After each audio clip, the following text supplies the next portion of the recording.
Ассаламу алейкум замандаштар. Мынаки капли для носа. Мындайча айтканга мурунга тамгызабыз. Кайсы учурда эмне үчүн деген маселе турат.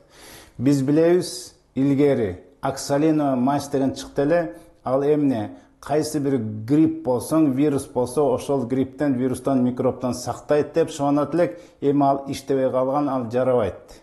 Ал вирусту өтүрбөй калган.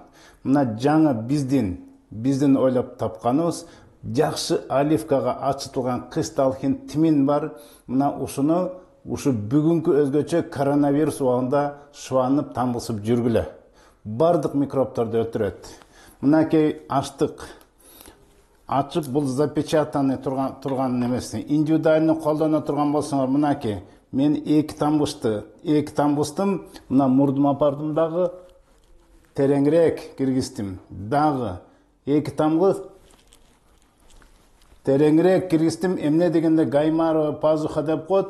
Ошол жакта жана микробтор барып көйүп, анан нары слизке тери аркылуу кирип, анан канга барып, анан ошондон оору күчөйт. Мына көчөдө жүрсөк, ушинтип биз 2 саат көпчүлүктө жүргөндө 2 саатта бир жолу ушинтип мурубузга ушинтип шоп турсак жакшы. Эгер мүмкүнчүлүгүңөр болсо, жатып алып туруп тамгызсаңар, 3 тамгызсан, кекиртегиңе чери кетсе, керек болсо ангина, бул носоглотка, наркы жакта кекиртек ооруларды дагы жөтөлдөргө чейин жакшы пайдасын берет.